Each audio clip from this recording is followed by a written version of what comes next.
Welcome students to my online history classes. Today's topic is Banda Singh Bahadur and we will be taking up two important aspects, that is the early life of Banda Singh Bahadur and his conquest. I have divided this topic in two parts. So part 1 we will be doing on his early life and part 2 on his conquest. So let's move on to the next slide. Now, this is the picture of Banda Singh Bahadur, a brave Sikh warrior and commander of the Khalsa army. Right, so something about his birth. He was born on 27th October 1670 at village Rajouri in Poonch district of Kashmir. His original name was Lachchman Dev. He was born to Ram Dev, a Dogra Rajput. Who was an ordinary farmer. Now, since he belonged to a poor family, so he never got the opportunity to get education. And when he grew up, he began to help his father in agriculture.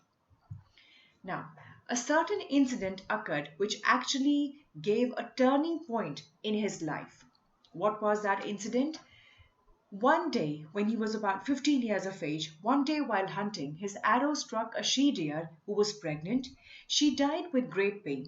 When Lachman Dev cut her belly, he found two kids who also died painfully before his eyes.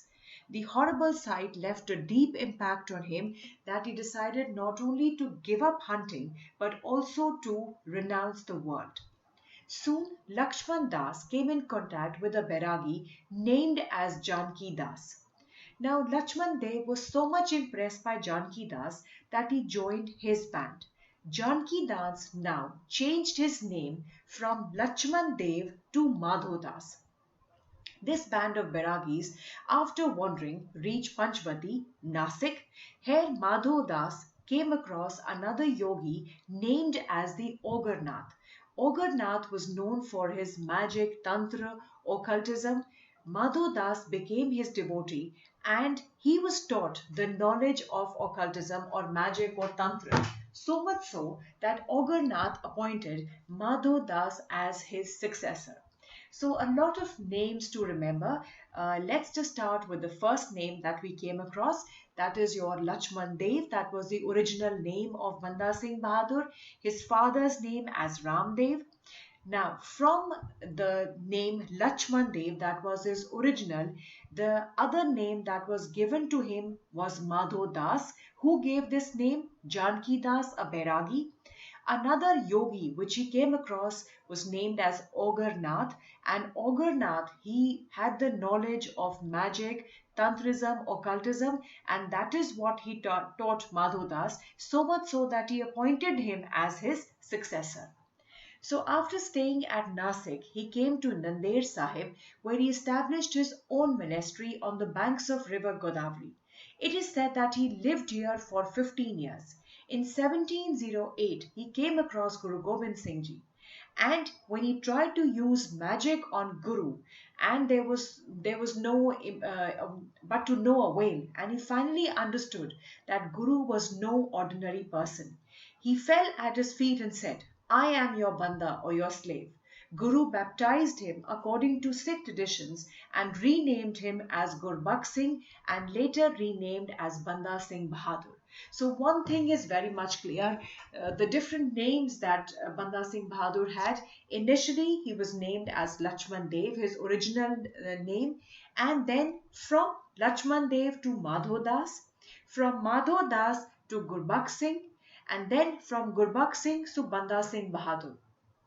Another name which comes is Janki Das, who was a Bairagi, and it is Janki Das who changed the name of Lachman Dev to Madho Das. Another yogi by the name of Ogrenath, who taught him the knowledge of mantra or your tantra or occultism. And then he came across Guru Gobind Singh Ji, who gave him the name as Gurbakh Singh and later renamed as Banda Singh Bahadur. So these are few of the pictures which I could find on the internet to just give you a brief idea. This is when he came across a Bairagi and he himself became a Bairagi. And this is when he was trying to have a conversation with Guru Gobind Singh Ji and he was trying to apply his magic. And when he could not do that, he knew that this person is no ordinary person.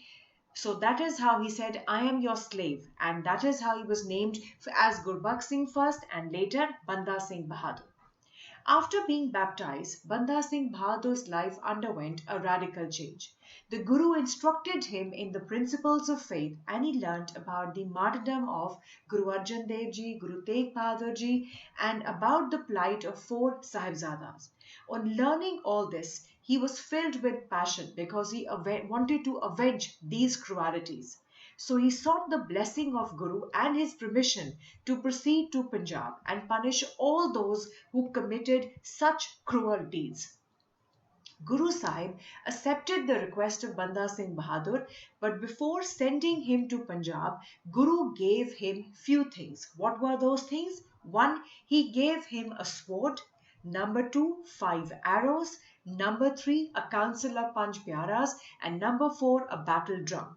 Now, who were the council of Panch Pyaras? Binod Singh, Kahan Singh, Daya Singh, Ram Singh, and Bal Singh, along with 25 Sikh. And the fifth thing that he gave them was the orders in which he had urged the Sikh to volunteer for the service. So this is the picture which portrays that Guru has given him the permission to proceed to Punjab, and before proceeding to Punjab, he gave him the sword, the 5 arrows, Panch Pyaras, Hukamnamas, and a drum. Along with that, he also gave him some instructions. What were they? One, don't approach a woman. Lead a life of chastity.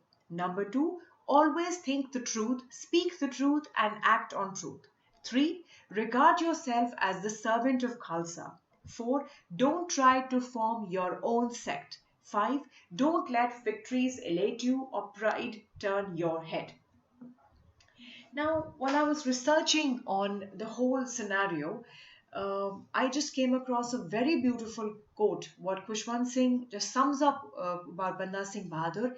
He says, now, a lot many of us will be, we might be thinking that was Banda Bahadur, the next Guru, but you have to understand it very clearly that Guru Gobind Singh Ji ended the Guru Pratha, and the last Guru was the last Guru that he made was the Adi Granth Sahib.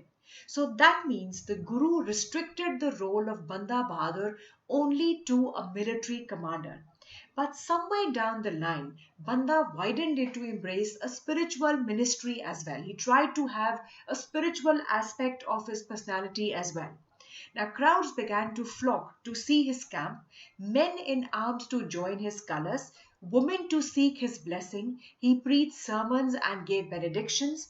Having avowed contempt for worldly goods, he always gave away the offering people placed before him. That is true. He never took any offerings from the people. He placed them. He actually distributed among his people or among his community. So this is one aspect of this question, Banda Singh Bahadur, his early life. We have talked about what the original name of Banda Bahadur was, how he came in contact with Janki Das, with Ogarnath, with Guru Gobind Singh Ji, how he is told about the stories of the martyrdom of Guru Arjan Dev Ji, Guru Tegh Bahadur, the four Sahibzadas, how he is instructed to go on a mission to Punjab, to avenge the cruelties which had been inflicted on the Sikh community. And before leaving for Punjab, how Guru gives him the sword, he gives him the sword, 5 arrows, the Panch Pyaras, the drum, and the Hukamnamas. So once he has all the Hukamnamas, he has all the permission from the Guru. Now he embarks upon his journey towards his mission. And that will be the part 2 of this video. So thank you so much for watching part 1. See you all again in part 2 of this video.